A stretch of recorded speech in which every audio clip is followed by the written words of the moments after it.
Welcome back, students, in our continuation subject History Standard 8th. Chapter number 8, the Civil Disobedience Movement. Students, this is our third video. Okay, let's start with our first point of this lesson, Round Table Conference. In the opinion of British Prime Minister Ramsay MacDonald, while the civil disobedience movement was going on, the constitutional issues regarding India should be thought over. For this purpose, he organized a conference at London. This conference is known as Round Table Conference.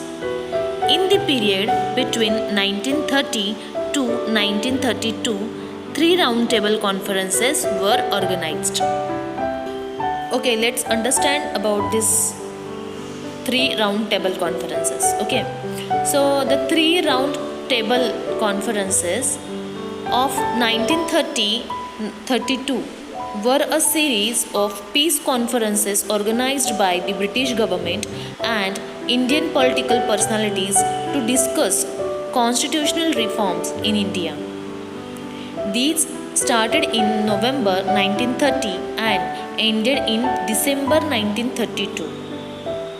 Okay, so they were conducted as per recommendation of Jinnah to Viceroy Lord Irwin and Prime Minister Ramsay MacDonald, and by the report submitted by the Simon Commission in May 1930. Demands for Swaraj or self-rule in India had been growing increasingly strong.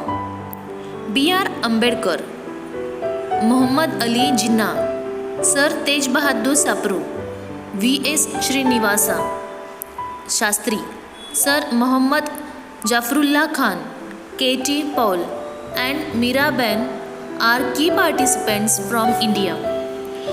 By the 1930s, many British politicians believed that India needed to move towards dominion status. However, there were significant disagreements between the Indian and the British political parties that the conferences would not resolve.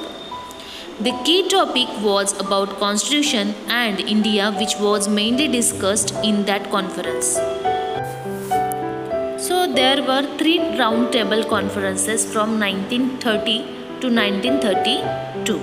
Okay, now first we will see first round table conference. Okay, so now let's see. Ramsay MacDonald was the chairman of the round table conference. Representatives of England and India participated in the conference. These included Dr. Babasaheb Ambedkar, Sir Tej Bahadur Sapru, Barrister Jinnah, etc. Just I have told you in introduction. Correct? No. In the conference, there were discussion on various topics such as responsible government at central level, establishment of federal state in India, etc. Representatives of different political parties in India and rulers of princely states participated in the conference. However, the Indian National Congress did not participate in it. The Indian National Congress was a body that represented the country. Without its participation, the deliberations in the round table conference were indeed meaningless. First round table conference, November 1930 to January 1931. Okay, the round table conference officially inaugurated by His Majesty George on November 12, 1930 in Royal Gallery, House of Lords at London, and chaired by the Prime Minister. Ramsay MacDonald was also chairman of a subcommittee on minority representation, while for the duration his son Malcolm MacDonald performed liaison tasks with Lord Sankey's Constitutional Committee. One of the foremost advertisers was Sir Malcolm Halley, an Indian civil servant with 30 years experience. Okay, so the leading liberal on the committee, Lord Reading, was well aware of the troubles which might arise if and when India became independent. Clement Attlee, who served on the Simon Commission, wanted an early resolution but was balked by the conservatives in government until 1945. Sir Samuel Hare wrote the cabinet a memo recommending a federal formula for the government of India to make it possible to give a semblance of responsible government and yet retain the realities and verities of British control. The idea was proposed by the princely states and other liberal Indian leaders, including Sir Tej Bahadur Sabru, would welcome it.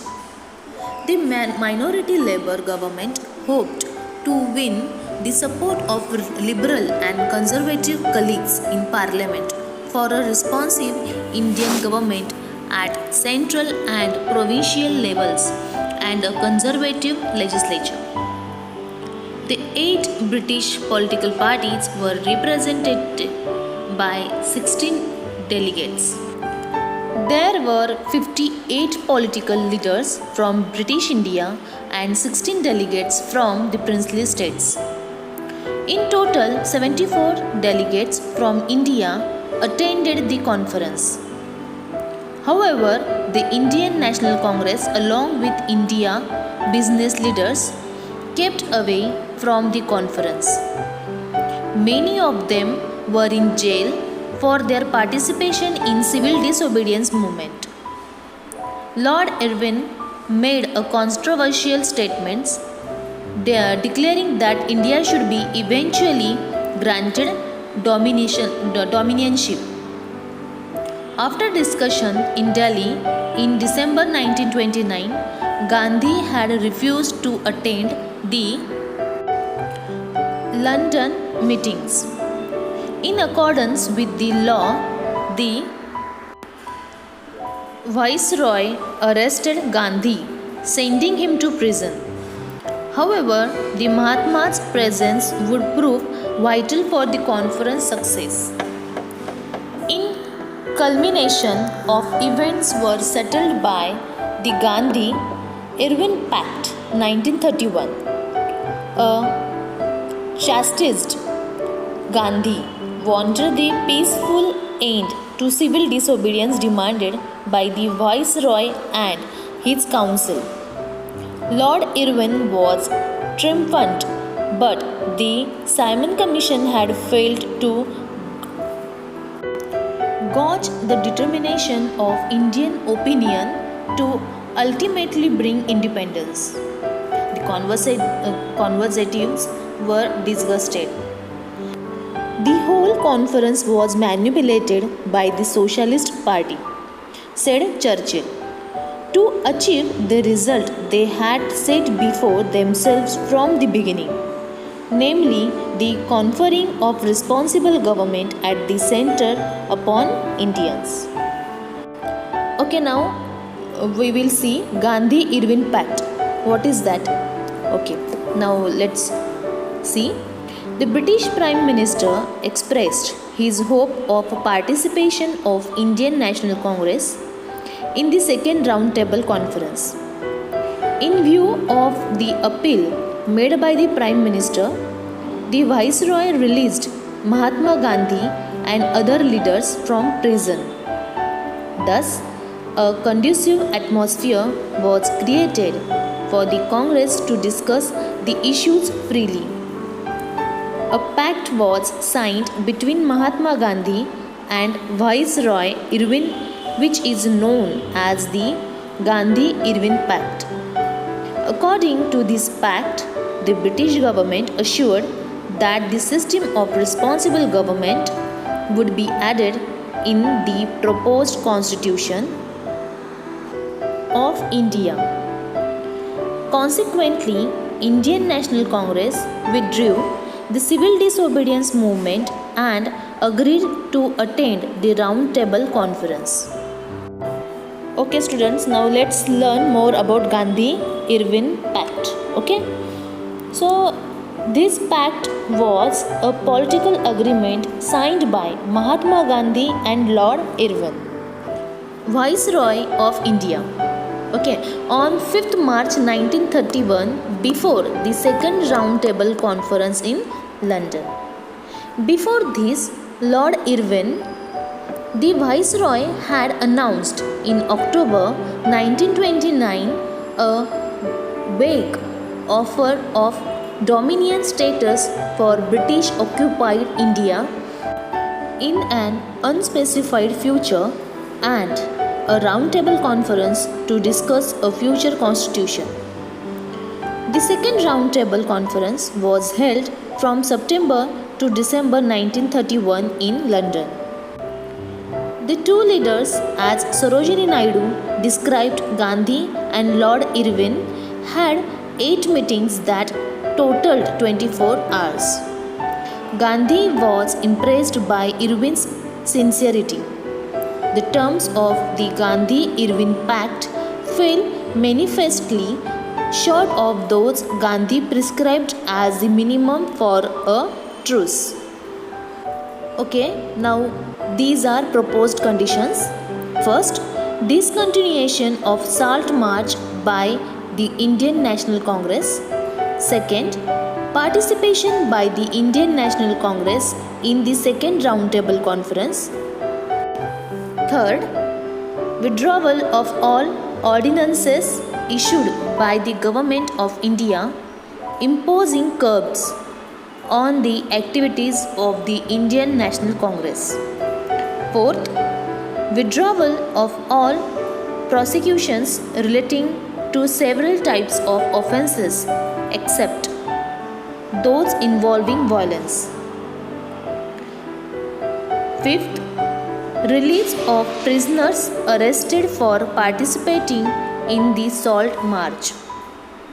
And last, sixth, removal of the tax on salt which allowed the Indians to produce, trade and sell salt legally and for their own private use.